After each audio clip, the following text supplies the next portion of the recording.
champion Bakali, now against the world record holder Gurma. Your thoughts on that one, Will? Yeah, I think you just spelled it out perfectly. You got some people who are going to be looking to cement themselves in the history books in Budapest. And so back-to-back world championships for ERBACHER, coming off his Olympic win, saying that, I'm the best racer that there is. There's no rabbits out here. We don't have wave light technology. You got to beat me mano-a-mano. All right, so we go to the women's steeplechasers. They're on the line right now. Logan Jolly has certainly been one of the most improved athletes in the country this year in any event. I mean, she has really stepped it up. She graduated from Arkansas in 2022. She's got the number 2 on, which is appropriate. She was 7th at the USATF Championships in 9:26.97, her lifetime best. In Azusa at the Brian Clay meet in April, she ran a 15:29.08. With Arkansas, she was the part of their distance medley relay team that won the 2022 NCAA championships. And in 2022, she was 7th. And she's a young, up-and-coming steeplechaser, and she looks like she will probably be the class of this field. Yeah, I'd say this is a small but mighty field, but I think we'll see the cream rise to the top very quickly. Again, in these late season races, it's always hard to find a steeplechase in the domestic circuit because of how much preparation goes into moving in the barriers and putting together fields. And so hats off to Jesse for even putting the field together. But it seems like we're seeing Carmen GRAVES there in the front right now. Clearly Logan Jolly content to make this a race rather than a time trial, which, to be perfectly honest, makes it much more exciting for us. Well, Carmen GRAVES, our leader, representing Wazelle, 32 years old. She went to Roanoke College. She was 7th at the USATF Championships in 9:32.58. A lifetime best at 32 is pretty darn good. And she was 9th at the USATF this year, 7th last year. Also in this field, Emma G. She ran 9:49.72 in Gresham at the Mount Hood Community College meet, where a lot of PRs went in June. Courtney BARNES from Under Armour. Alondra NEGRON Texador from Puerto Rico. She's the 3-time Puerto Rican national champion, and she's got 2 national records that she set indoors for Puerto Rico. And we also have Brielle ERBACHER from Australia. She has a best of 9:32.96 from 2022, and she was 8th in the Commonwealth Games in 2022, only 24 years old. So they're running about a 68-second pace at the moment. Of course, the first lap is usually going to be the fastest. Yeah, they miss a couple of those immovable obstacles that we're calling barriers right now. But Carmen GRAVES really setting a steady pace out front with Emma G and Logan Jolly following closely behind. But we got a pack of about 5 women up front, making this an honest race. Tom, I think you said earlier that you look at someone like a Courtney Frericks who's almost born to hurdle. I'm seeing very similar things watching Carmen GRAVES navigate these barriers. Just so smooth, silky smooth over them, not losing any ground. If anything, establishing a couple of meters between herself and the rest of this pack at every single one of these obstacles. But Emma G there in 2nd place, hot on her heels. Logan Jolly in 3rd, with Brielle ERBACHER appears from our results in 4th. Maybe an interesting storyline to interject here. Bringing at the back of the field right now is Courtney BARNES. Courtney was a very accomplished steeplechaser when she was in college, steepled for a couple of years post-collegiately, and then went to the trails, where she's been excelling in some shorter distance and uphill racing. But she made a call to me a couple weeks ago and said, "Hey, Will, can you send me some spikes?" And I'm thinking to myself, what the heck do you need spikes for, Courtney? You're a trail runner. And she told me she was going to run the steeplechase at Oxy. She lives just up the road in Santa Barbara. And so always happy to accommodate an athlete ask. And I'm excited to see her come out and test herself over a very different event on the track than any of the trail racing that she's been used to. Okay, well, so when my back gets better, I'm a size 10. You got it, Tom. All right, back to the race. Carmen GRAVES through running about now, slowed it down to about, we're running about 6:74.75 tempo, which is probably what we kind of expected. So that's a little bit more sane, probably about 9:20 pace at the moment. Do you hazard a conjecture on what we're likely to see? Something maybe in the 9:30 range here? Yeah, as we saw in the men's race, with a fairly pedestrian early pace for both of these races. Obviously, the athletes are running very comfortably. You can gear up, charge up those batteries for some pretty hard finishes. So I think anything that we're going to see is going to happen over the last 2 or 3 laps, as we're coming up on 4 laps to go in this women's steeplechase. But there's still 5 athletes very much in this. I'm not seeing a whole lot of stress on any of these athletes right now. They're all sort of content to be clicking along these 75, 76-second laps as we go by here. But as I say that, they're sort of stringing out in single file, which means that maybe there's some movement happening. And I'm a bit surprised, candidly, to see Emma G up there. This is a 9:49.72 steeplechaser who's running much faster than that at the moment. She's running, 76-second tempo. So this could be really a breakthrough performance if she can keep this up, because at the moment she's running about 9:25 pace, which would be an incredibly almost, it would be almost 25-second PR for her if she can keep it up. And there is some separation between those two and Logan Jolly. And as you know, the U.S. National Championships is a fraught, tense-ridden affair. And if you're a Logan Jolly who PR'd there, finished a really good 7th, it can be a bit of a hard, difficult to get yourself kind of back in the groove again after that. Is that right? What I would offer is that crazy things happen after the U.S. Championships. It's almost like the shackles are off at that point. The weight has been lifted, and it's time to just really explore the fitness that you've built over the previous months and years. The stress of for a lot of these athletes of qualifying for the U.S. Championships, when you're at USA's, the stress of making it to the final and then potentially making a team. For all of these women did not unfortunately happen for them this year, but there's a lot of stress, and when you can run stress-free, that's when some crazy things happen. And you see Emma G right now, she is not only in this race, she is pushing. I call this pushing the pace from behind. Yeah, and so Emma G has run at Temple and BYU.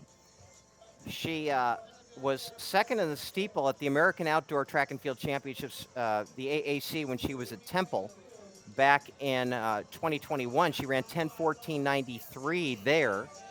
Competing for BYU, there really wasn't much in her resume for her time there. This is what's so neat about the sport of track and field is you can come up at any particular time. And if you're willing to put the work in, people mature later, they develop later. And we're seeing that with the young lady that is in second place, Emma G, who's going to, if she can just hang on for a couple more laps, absolutely obliterate her PR. And Emma G also just watched her partner, Nikki Hiltz, run the American record in Monaco. And seeing someone do that you train with almost every single day, that gives you nothing but confidence. And so you love to see Emma G out here believing that anything is absolutely possible, and riding right up on the shoulder of Carmen over all of these all these barriers, and she's running incredibly well. Absolutely, in a position right now to shatter her personal best. Yeah, and we're talking about shatter. And Carmen GRAVES doing a very nice job in the front. I feel remiss in not talking a little bit more about her, but this performance in second is truly astounding. And Logan, they're putting paid to Logan Jolly back there in third. So about a lap and a half to go here, and it's GRAVES and G running the race of her life. Logan Jolly way back in third. And now GRAVES on that water jump opened it up just a little bit. Now let's see if G can cover that move. Yeah, there seemed like there was a bit of a stutter over that penultimate water jump, with the weight of this effort starting to show on Emma G's face, as Logan Jolly is closing the gap between herself and Emma G, and closing the gap even further between her and Carmen up front. And we have a race in our hands for these top 3. Nothing is over until it's over in the steeplechase. Oh, isn't that the truth? Just ask Kenneth Rooks or Henry Marsh back at the World Championships in Helsinki in 1983. GRAVES took that hurdle very nicely. Break 8 minutes in the steeplechase in Paris. Again, this is a yes. punishing event. an absolutely punishing event. But you see Logan Jolly going after it here. She moves into second, and she's got eyes on Carmen GRAVES. So what once looked like a lock may not be a lock. GRAVES looking a little bit in trouble. Can Logan Jolly? Now this is what's going to be interesting, the water jump. GRAVES took it pretty well. Here comes Jolly. Can Jolly? Oh, Jolly going to the arms. So is GRAVES. There's one more barrier to go, the 28th. Here it is. Jolly. And what I got to tell you, that what you're not seeing is the stands here are going nuts. GRAVES and Jolly. Jolly and GRAVES and Logan Jolly at the line. Wow.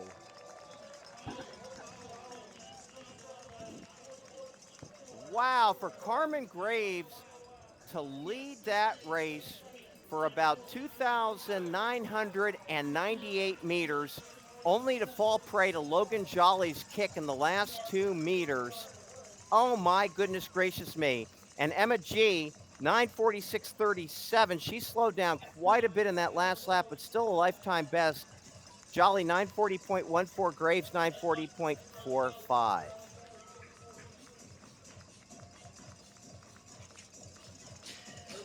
You're never going to be upset watching a competitive race. And those two ladies just slugged it out there with Logan Jolly digging deep to establish herself as the victor. She had a lot of work to do with 2 laps to go and slowly started crawling that distance back, jump after jump after jump, until she could start to smell the victory. And Tom, you called it with 200 meters to go. I want to just say Lance Harder, the legendary 30-plus year coach at Arkansas, there on the infield congratulating Logan Jolly. Go ahead, Will, sorry. No, always good to see the coaches out there giving props to their athletes that they know. I mean, the coaches know how hard these athletes work. It's difficult to explain, even to your family, to your parents, what it takes to be world class in the sport of track and field, but the coaches get it.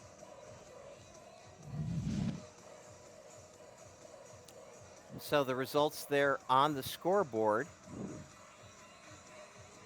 Big PR for Emma G. A lean at the tape by Logan Jolly.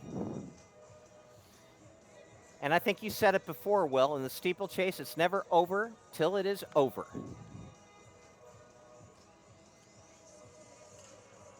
No, and again, I mentioned it selfishly before, but I just love watching good racing. We're watching through the Diamond League's incredible time performances that, some of the athletes here tonight may not get anywhere close to, but that does not diminish the excitement of a 100-meter battle with an immovable barrier in your way, and nothing but glory at the finish line for any of these athletes that win tonight. Oh, and a sound running hat. And Chris Nickinson is down with Logan Jolly, and I'd love to know if Logan thought that she was going to win that race.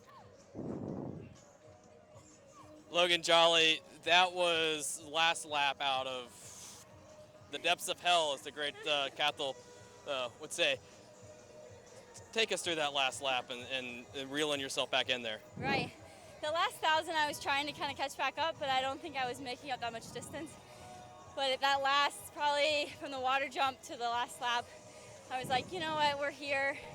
We're going to die trying. If we get it, great, and if not, then I at least gave a good effort. Last week I ran a race and got beat in that fashion, so I was thinking about that the last lap, and I was like, someone hunted you down, you're doing the hunting. It's going to feel better if you're in front instead of getting beat. Is that, you mentioned the steeple, the last water pit. Mm-hmm. Is that a bit of a challenge, trying to keep that speed going while getting over the water? Thankfully I can use both legs going over the barrier, but I have a dominant leg, so I aim for that leg, but on the last lap, it's whatever's there, you go for it. Unfortunately, it was my bad leg, but I just wanted to get in and out as fast as possible and just keep charging. Well, what do you have left for the summer? I'm planning on running a mile at Sir Walter Raleigh in 2 weeks, and then kind of figure out what the game plan is for fall. I'll probably shut it down and recover and get ready for the next one. All right, well, Logan Jolly, your Under Armour Sunset Tour Women's 3,000-meter steeplechase champ. Back to you, Tom. Yes, again, that was Logan Jolly, the winner of your women's steeplechase. We got a video of that finish here. with Logan Jolly going to the arms. She said it was her bad leg. I don't believe that for 1 second. Maybe she needs to talk to her coach and reevaluate as she stormed the castle over the last 80 or so meters there to come away victorious over Carmen GRAVES in 9:40.2.